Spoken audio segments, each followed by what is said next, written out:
श्री कृष्ण द्वारा अर्जुन को दिए हुए गीता के उपदेश के कुछ सुंदर तथ्य। 6ठे अध्याय के अंतिम श्लोक में योगेश्वर ने यह कहकर कृष्ण का स्वयं बीजारोपण कर दिया कि जो योगी मुझ में अच्छी प्रकार स्थित अंतःकरण वाला है उसे मैं अतिशय श्रेष्ठ योगी मानता हूँ। बहुत से योगी परमात्मा को प्राप्त तो होते हैं, फिर भी कहीं कोई कमी उन्हें खटकती है। संपूर्णता से परमात्मा की जानकारी पर योगेश्वर श्री कृष्ण कहते हैं, हे पार्थ, तुम मुझ में आसक्त हुए मन वाला बाहरी नहीं अपितु मेरे परायण होकर योग में लगा हुआ छोड़कर मुझको जिस प्रकार संशय रहित जानोगे उसको सुनो, जिसे जानने के पश्चात लेश मात्र भी संशय नहीं होगा। इस जानकारी पर पुनः बल देते हुए श्री कृष्ण कहते हैं, मैं तुम्हारे लिए इस विज्ञान सहित ज्ञान को संपूर्णता से कहूँगा। पूर्ति काल में यज्ञ जिसकी सृष्टि करता है उस अमृत तत्व की प्राप्ति के साथ मिलने वाली जानकारी का नाम ज्ञान है। परम तत्व परमात्मा की प्रत्यक्ष जानकारी का नाम ज्ञान है। महापुरुष को एक साथ सर्वत्र कार्य करने की जो क्षमता मिलती है वह विज्ञान है। कैसे वह प्रभु एक साथ सबके हृदय में कार्य करता है, किस प्रकार वह उठाता बैठाता और प्रकृति के द्वंद्व से निकालकर स्वरूप तक की दूरी तय करा लेता है, उसकी इस कार्य प्रणाली का नाम विज्ञान है। इस विज्ञान सहित ज्ञान को संपूर्णता से कहूँगा, जिसे जानकर संसार में और कुछ भी जानने योग्य नहीं रह जाएगा। जानने वालों की संख्या बहुत कम है। हजारों मनुष्यों में कोई ही मनुष्य मेरी प्राप्ति के लिए यत्न करता है और उन यत्न करने वाले योगियों में भी कोई बिरला ही पुरुष मुझे साक्षात्कार के साथ जानता है। समग्र तत्व है कहाँ, एक स्थान पर पिंड रूप में है अथवा सर्वत्र व्याप्त है। इस पर योगेश्वर श्री कृष्ण कहते हैं, भूमि जल अग्नि वायु और आकाश तथा मन बुद्धि और अहंकार ऐसे यह 8 प्रकार के भेदों वाली मेरी प्रकृति है। ये अष्टधा मूल प्रकृति है। इयम अर्थात यह 8 प्रकारों वाली तो मेरी अपरा प्रकृति है, अर्थात वह प्रकृति है। दूसरी को जीव रूप परा अर्थात चेतन प्रकृति जानो, जिसने संपूर्ण जगत धारण किया हुआ है, वह है जीवात्मा। जीवात्मा भी प्रकृति के संबंध में रहने के कारण प्रकृति ही है। संपूर्ण भूत इन महाप्रकृतियों से परा और अपरा प्रकृतियों से ही उत्पन्न होने वाले हैं। यही दोनों एकमात्र योनि है। मैं संपूर्ण जगत की उत्पत्ति तथा प्रलय रूप हूँ, अर्थात मूल कारण हूँ। जगत की उत्पत्ति मुझसे है और प्रलय भी मुझसे है। जब तक प्रकृति विद्यमान है तब तक मैं ही उसकी उत्पत्ति हूँ, और जब कोई महापुरुष प्रकृति का पार पा लेता है तब मैं ही महाप्रलय भी हूँ। संपूर्ण भूत इन महाप्रकृतियों से परा।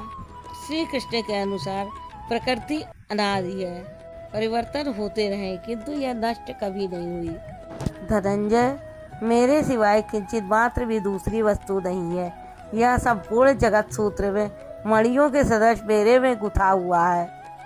इसी अध्याय के प्रथम श्लोक के अनुसार अनन्य आसक्ति से मेरे परायण होकर योग में उसी रूप से लग जाए, इसके बिना नहीं। योग में लगना आवश्यक है। जल में मैं रस हूँ, चंद्रमा और सूर्य में प्रकाश हूँ, संपूर्ण वेदों में ओंकार हूँ, स्वयं का आकार हूँ, आकाश में शब्द और पुरुषों में पुरुषत्व हूँ। जल में मैं रस हूँ, चंद्रमा और सूर्य में प्रकाश हूँ, संपूर्ण वेदों में ओंकार हूँ, स्वयं का आकार हूँ, आकाश में शब्द और पुरुषों में पुरुषत्व हूँ। पृथ्वी में पवित्र गंध और अग्नि में तेज हूँ, संपूर्ण जीवों में उनका जीवन हूँ और तपस्वियों में उनका तप हूँ। तुम संपूर्ण भूतों का सनातन कारण अर्थात बीज मुझे ही जानो। मैं बुद्धिमानों की बुद्धि और तेजस्वियों का तेज हूँ। इसी क्रम में योगेश्वर श्री कृष्ण कहते हैं, अर्जुन, मैं बलवानों की कामना और आसक्त रहित बल हूँ। संसार में सब बलवान ही तो बनते हैं। कोई दंड बैठक लगाता है तो कोई परमाणु इकट्ठा करता है, किंतु नहीं। श्री कृष्ण कहते हैं, काम और राग से के परे जो बल है वो मैं ही हूँ, वही वास्तविक बल है। सब भूतों में धर्म के अनुकूल कामना मैं हूँ। पर ब्रह्म परमात्मा ही एकमात्र धर्म है, जो सबको धारण किए हुए है। जो शाश्वत आत्मा है वही धर्म है। जो उससे अविरोध रखने वाली कामना है मैं हूँ। मेरी प्राप्ति के लिए इच्छा करो।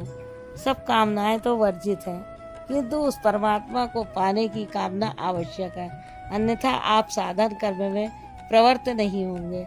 ऐसी कामना भी मेरी ही देन है।